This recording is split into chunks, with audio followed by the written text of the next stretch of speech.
जिन लोगों को योगी के सिंघम से दिक्कत हो रही थी, उनकी करतूत सामने आ गई है। टीएमसी के नेता जो योगी के सिंघम को धमकी दे रहे थे, उन्हें बंगाल चुनाव की ड्यूटी से हटाने की मांग कर रहे थे, ऐसे कलाकारों की साजिश का पर्दाफाश हो गया है। खेला होबे कहने वाले ईवीएम के साथ खेला करने की सोच रहे थे, लेकिन उनकी प्लानिंग पर योगी के सिंघम का हंटर चल गया है। लोकतंत्र खतरे में है कहने वाले कैसे लोकतंत्र का गला घोटते हैं, आज उनकी असलियत पूरे देश ने देख ली है। टीएमसी के नेता जो खुलेआम धमकियां दे रहे थे, अब सवालों के घेरे में हैं। अराजकता पैदा करने वाले गुंडे अब अपने बिलों में घुस गए हैं। जिसने भी कानून को हाथ में लेने का प्रयास किया, जो भी राह चलते हुए राहगीर पर हमला करेगा, जो भी बेटी की सुरक्षा पे सेंध लगाने का कार्य करेगा, उसको हम पहले से इस बारे में कह देंगे कि उसको बिना मांगे जहन्नुम में जाने का टिकट हम काट करके दिला देंगे।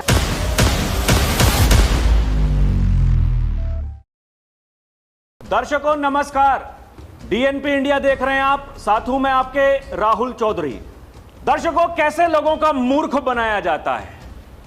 आपने देखा होगा हाल फिलहाल वो संविधान की एक कॉपी हाथ में लेकर के देश में घूमा जाता है, सड़कों पर उतरा जाता है। हम तो लोकतंत्र की लड़ाई लड़ रहे हैं, संविधान को बचाने की लड़ाई लड़ रहे हैं। दर्शकों, वही सीट जिस पर टीएमसी का वो गुंडा उम्मीदवार है, जिसको धमकाने के लिए योगी के सिंघम अजय पाल शर्मा गए थे उसके घर, दर्शकों उसी सीट पर ऐसा कारनामा सामने आया है कि अगर कोई पहली बार देखे अपना माथा पीट ले।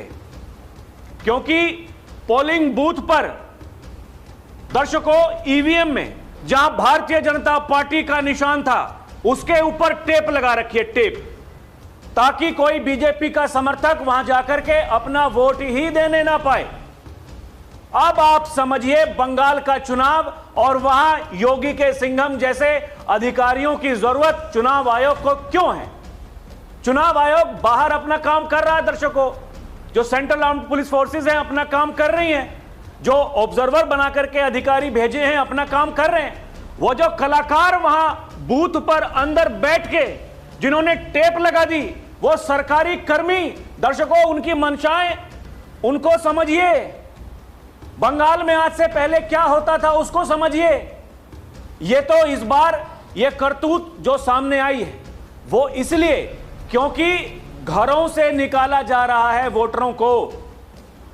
ये चाहे सेंट्रल आर्म्ड पुलिस फोर्सेस हों या फिर जो भारतीय जनता पार्टी के नेता जिनको कहा गया कि पूरा का पूरा कुनबा वो बंगाल में चला गया, उन्होंने जाकर के लोगों को समझाया है, आप जाइए, डरिए मत, वोटिंग करिए, आपसे कोई कुछ नहीं कहेगा, हम आपके साथ में हैं। दर्शकों, वही विधानसभा सीट है ये दक्षिण 24 परगना की फलता सीट। सुबह से लेकर के अभी तक वहां कई बार बवाल की खबरें सामने आ चुकी हैं। हालांकि इलाज कर रही है, जो केंद्रीय बल हैं, जो फौज है, उनका इलाज कर रही है। उनके ऊपर लाठीचार्ज बार बार हो रहा है। जो हुड़दंग करने की कोशिश कर रहे थे सबको लपेटा गया है। लेकिन आप देखिए ना, अगर बीजेपी के उम्मीदवार वहां अंदर ना गए होते और उन्होंने जो वीडियो में सब कुछ कैद कर लिया, दर्शकों आप समझिए वो वीडियो वायरल हुई, उसके बाद में चाहे चुनाव आयोग हो या फिर भारतीय जनता पार्टी के बड़े नेता, वो एकदम हैरानी में आते हुए उन्होंने तुरंत एक्शन लिया दर्शकों। हालांकि चुनाव आयोग ये कह रहा है कि जहां जहां ऐसी शिकायतें आई हैं वहां हम दोबारा चुनाव करवाएंगे। लेकिन बड़ा सवाल यही है, वो तो पता चल गया, क्योंकि दर्शकों जो वोटर है वो जा रहा है वोट डालने के लिए, उसके मन में पहले ही एक भय है।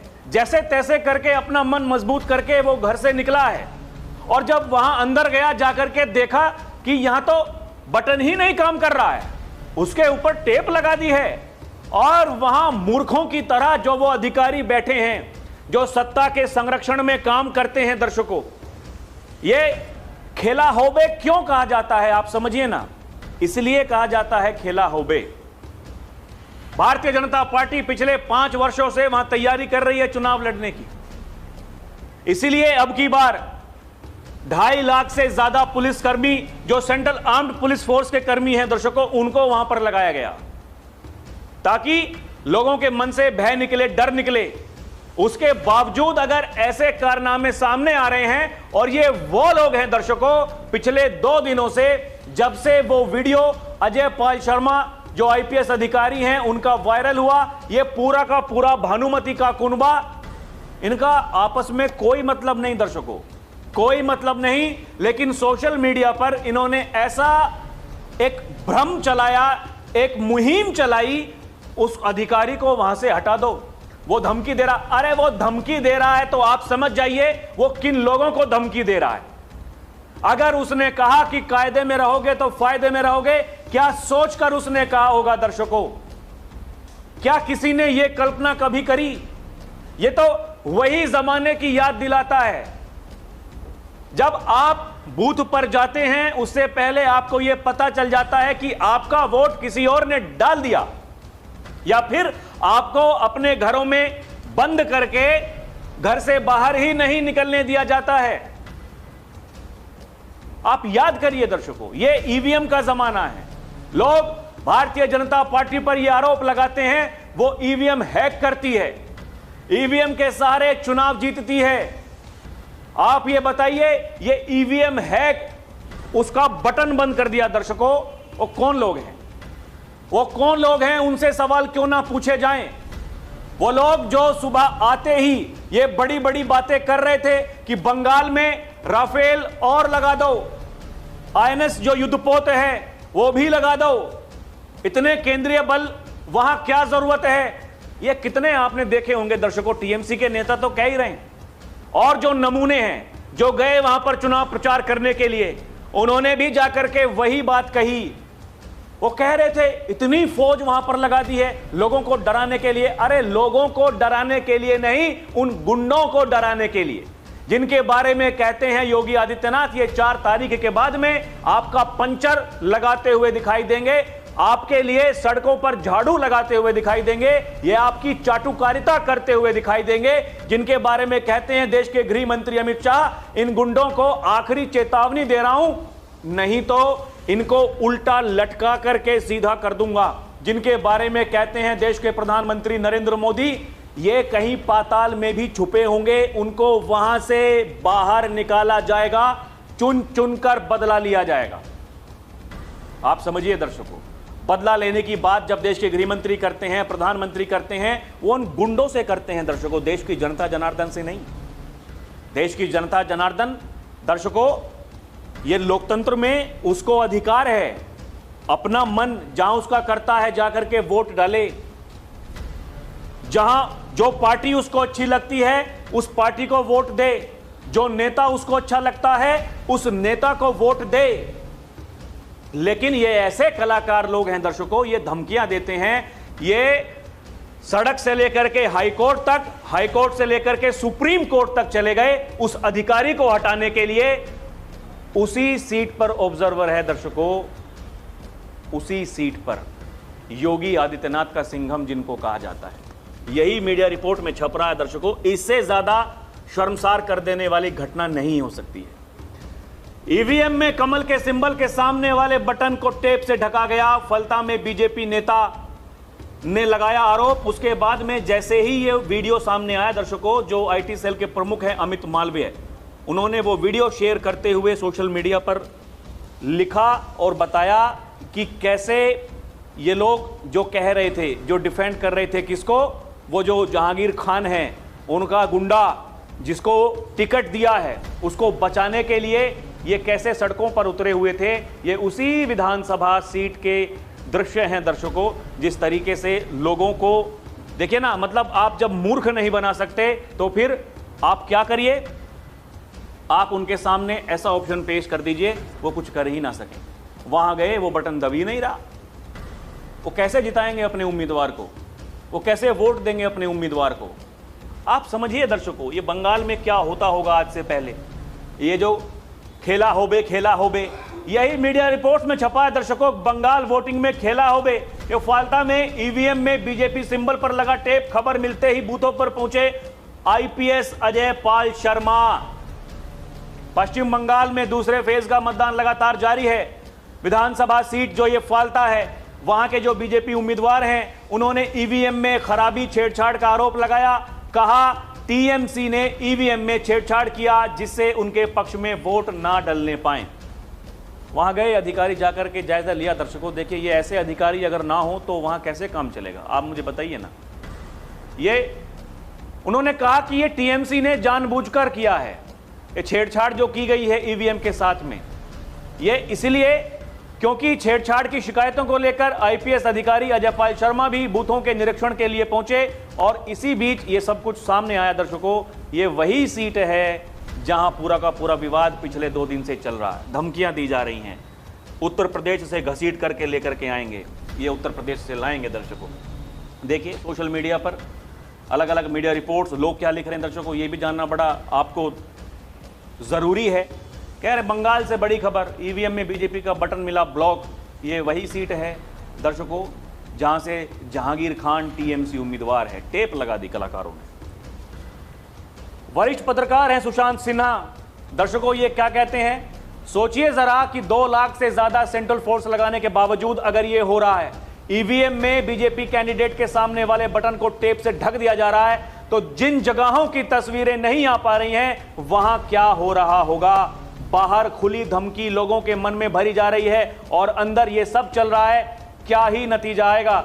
जो नेता सालों से ईवीएम हैकिंग का फर्जी नैरेटिव बना रहे हैं, वो आज एक शब्द नहीं बोल पाएंगे। इस सब पर गजबे है। यही कह रहे हैं दर्शकों लोग कि आपके मुंह अब सबके सिल जाएंगे, सबके मुंह में फेविकोल जम जाएगा, कोई कुछ नहीं बोलेगा, बस केवल खेला हो बे। दर्शकों बताया जा रहा है कहीं लाठी रोड चले तो कहीं ईवीएम पर चिपकाया टेप। बंगाल के दूसरे फेज की वोटिंग के दौरान टीएमसी के गुंडे जगह जगह कर रहे हिंसा, बीजेपी उम्मीदवार की गाड़ी तोड़ी।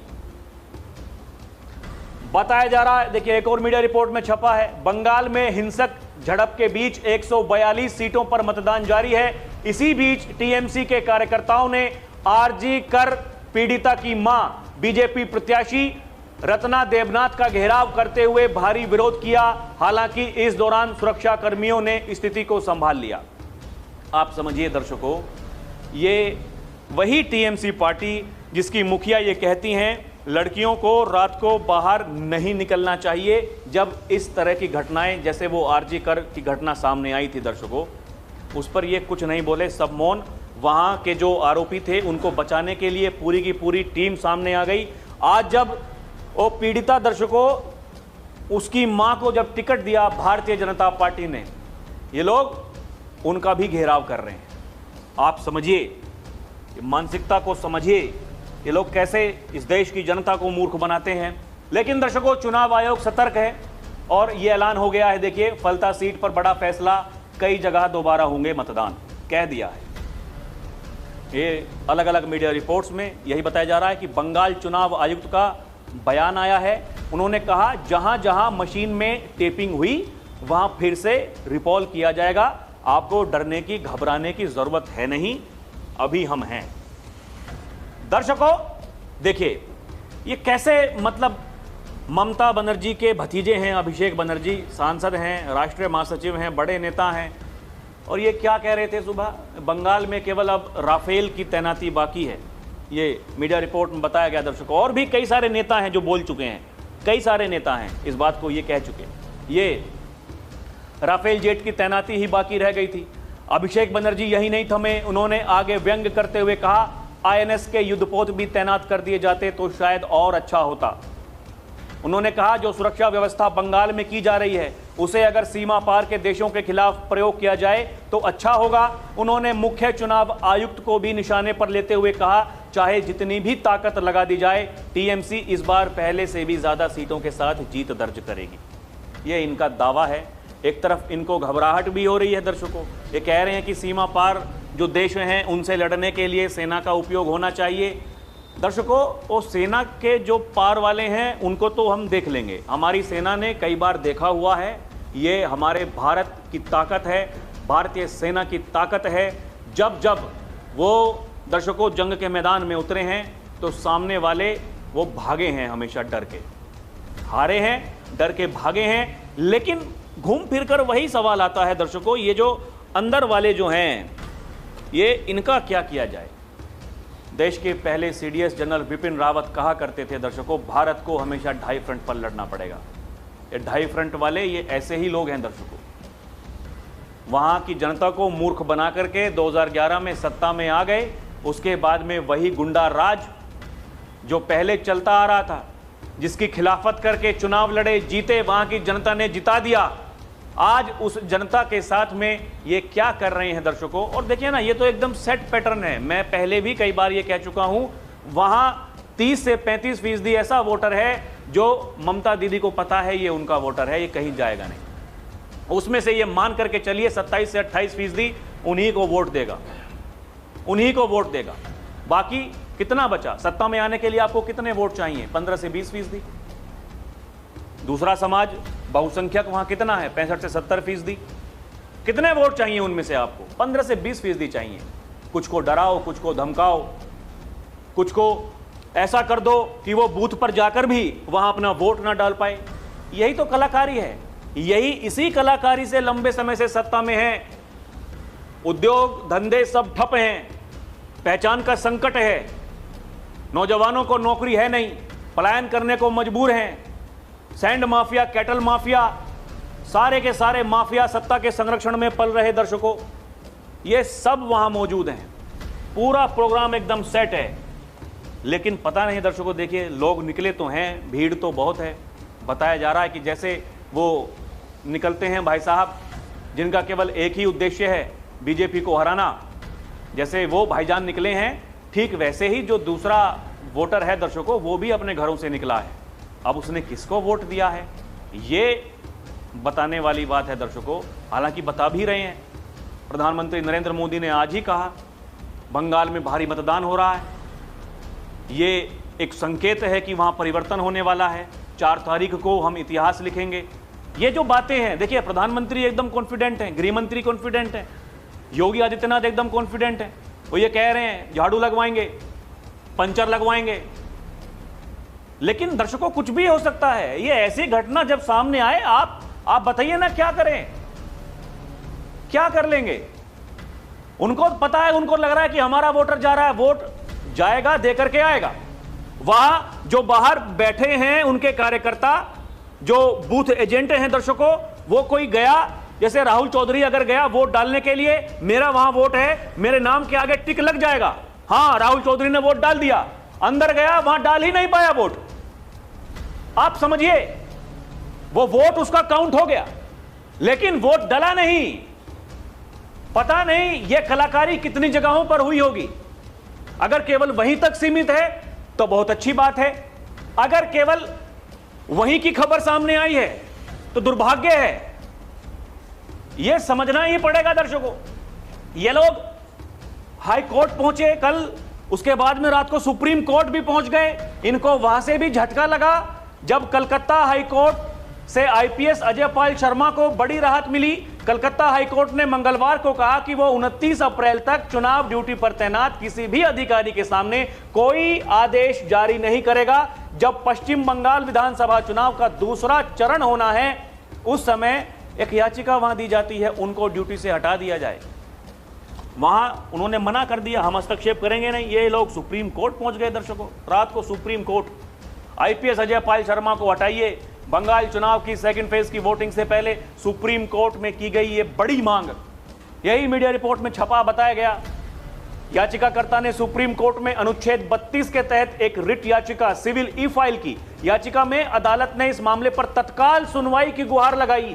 याचिका में दक्षिण 24 परगना के पुलिस ऑब्जर्वर अजय पाल शर्मा की कार्यप्रणाली पर कड़े सवाल उठाए गए। याचिकाकर्ता का दावा है कि कार्यभार संभालने के बाद से ही अजय पाल शर्मा राजनीतिक उम्मीदवारों को निशाना बनाने, डराने, धमकाने की गतिविधियों में शामिल रहे।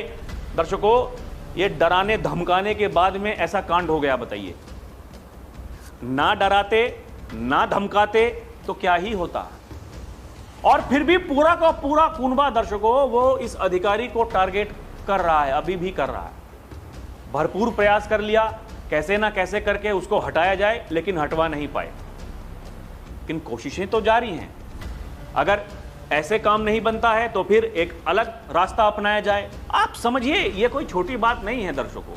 और उसी विधानसभा सीट पर सबसे ज्यादा जो झड़प के मामले सामने आए, वो क्या मानसिकता है।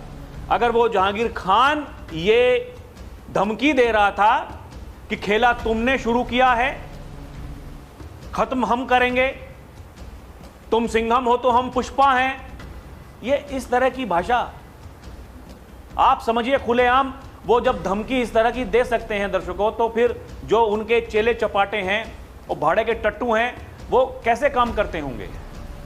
ये पूरा इनका एक सेट पैटर्न है पूरा का पूरा।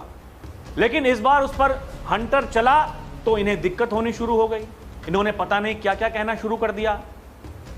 ये सारे के सारे दर्शकों ये केवल ये ईमानदारी से काम करके ये रोजी रोटी अपना नहीं चलाना चाहते हैं दर्शकों। इनको गलत काम करने हैं, गलत काम करने के बाद में सत्ता में आना है, सत्ता में आने के बाद में वहां की प्रदेश की जनता को लूटना है। इनका केवल यही उद्देश्य है, इसके अलावा कुछ है नहीं। बाकी दर्शकों आपको क्या समझ में आता है, ये होना चाहिए कि नहीं होना चाहिए, और ऐसे कलाकारों पर क्या कार्रवाई होनी चाहिए, और क्या देश में अजय पाल शर्मा जैसे ईमानदार अधिकारियों की हमें ज़रूरत है कि नहीं, आप हमें कमेंट करके बताएं। अभी के लिए इतना ही। देखते रहें डीएनपी इंडिया, हर खबर भरोसे के साथ। जय हिंद, जय भारत, नमस्कार।